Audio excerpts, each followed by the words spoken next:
আছে ভাই, সব জায়গায় চলে ফিরে খাইতে পারবো, বিদেশ আর বাংলাদেশ নাই। তো দেখো যারা বুদ্ধি আছে তাদের জন্য কিন্তু এখানে দেখো সব বাঁশ। তো বাঁশের মাঝে দেখো কত সুন্দর ভাবে তারা রশি দিয়ে বেঁধে মানে সিস্টেম ভাবে অনুযায়ী মানুষে করা বলে না, বুদ্ধি থাকলে কত কিছুই করা যায়। তো বুদ্ধি যারা, তো এভরিওয়ান সবাই কেমন আছো? তো আশা করি সবাই ভালো আছো। তো কথাটা কেমন শোনা যাচ্ছে, কার কাছে কেমন লাগছে, তো সবাই জানাবা কমেন্টস করে। তো এমন একটি সুন্দর জায়গায় আসছে, তো জায়গাটা দেখতে অনেক ভালো লাগছে। তো আমার কাছে হচ্ছে আরো বেশি ভালো লাগছে কি দেখো, সাইডে কিন্তু নদী নালা খাল বিল আর প্রচুর পরিমাণে খাল। আর এখানে বাঁশ বেশি হয়, দেখো বিদেশি বাঁশগুলি। আমাদের দেশের মতো বাঁশগুলি কিন্তু এই দেশের বাঁশগুলি খুব ছোট ছোট হয়, কিন্তু একবারে চিকন, মানে আমাদের দেশে কোনো ক্ষেত্রে কাজে বা কোনো ইউজিং করার মতো না, ঠিক আছে। তো এটা মানে স্টিক হিসাবে ব্যবহার করা যায়। তো আর সবচেয়ে বড় একটা কথা হইতেছে কি দেখো, এখানে হাজার হাজার ছোট ছোট ঘর বানিয়ে রাখছে। তো এই ঘরগুলি এক্সিলেট হইতেছে কি ছোট ছোট বাচ্চা পুলানের গেমিংস, মানে গেমিংস বলতে কি খেলাধুলা করার জন্য। এমনকি কিছু কিছু মানে পরিবার বা ফ্যামিলির মানুষ যদি আসে তারা কিন্তু একত্রে, ঠিক আছে, এই জায়গায় মানে বসে এনজয় করতে পারে। তো আমি দেখো এখানে গুনতি করতে গেলে মানে প্রচুর পরিমাণে কম্পার্ট হবে। তো এখানে মানে এক একটা রুম সবচেয়ে ছোট ছোট সাইজ, তো রুম বেশি বড় না, তো মিডিয়াম ছোট ছোট সাইজ। তো এইগুলি আসলে কি দেখো সবগুলি কিন্তু বাঁশ দিয়ে মানে ওরা বানিয়ে রাখছে। তো এখানে কোনো লোহা কাঠি মাটি কোনো কিছু নাই, সব বাঁশ।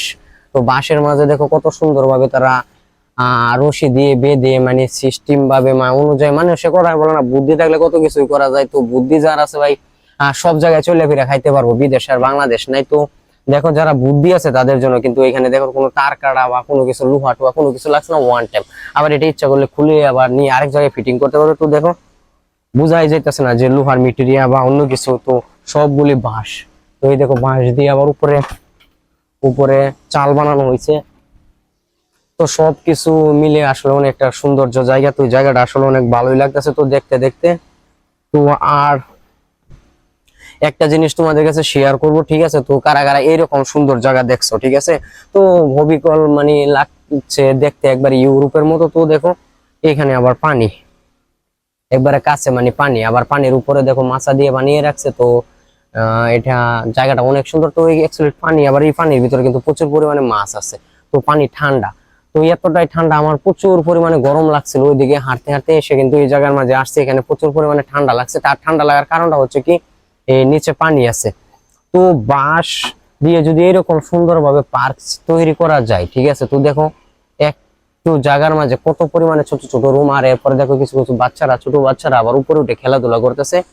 তো অ্যাকচুয়ালি অনেক ভালো লাগছে। তো এটা আসলে অ্যাকচুয়ালি বার্ড পার্ক মানে এটা মালয়েশিয়া। তো মালয়েশিয়া থেকে ভিডিওটা আমি ওয়াচিং করছি। তো কেএল সেন্টার আছে, কেএলসিসি বা কেএল সেন্টার ওই নিয়ার মানে বার্ড পার্কের ভিতরে। তো গাইস পিছের ভিউজটা দেখো, কত মানুষ বাচ্চা পোলাপান নিয়ে আসছে, তারা খেলাধুলা করতেছে। তো আরেকটু সুন্দর জায়গাটা, তো ভিউজটা দেখো। তো উপরে খাল, আবার নিচে পানি, এমনকি সাইডে আবার জঙ্গল। তো অনেক সবকিছু মিলে অনেক ভালোই লাগছে। তো আমি ওই দিকটায় যাই, তো তোমরা দেখো। আর এই পার্কটা বিশাল বড়, মানে আয়তনে বিশাল বড়। তো কার কাছে কেমন লাগছে? তো আসলে ভিডিওটা আমি করছি অ্যাকচুয়ালি এটা অনেক কষ্ট করে আসছি দুপুরবেলা। তো এই পার্কের ভিতরে আসছি। তো আমি সামনে আরো অনেক ভিডিও বানানোর চেষ্টা করবো, ওইদিকে সামনের দিকে যাব। তো আজকে আমার এই ভিডিওটা এখানেই শেষ। তো সবাই একটু লাইক শেয়ার কমেন্টস করো আর জানাইও, ঠিক আছে, যে পার্কটা আমি তোমাদের দেখাইছি মানে ছোট ছোট যে কমফার্টের ভিতরে রুমগুলি, তা কেমন হয়েছে, আর কে কে কোথায় থেকে দেখছো তো নিচে জানো। আর সবাই ভালো থাকো এভরিওয়ান, প্লিজ আমার পেজ ইউটিউবে সবাই সাপোর্ট করো।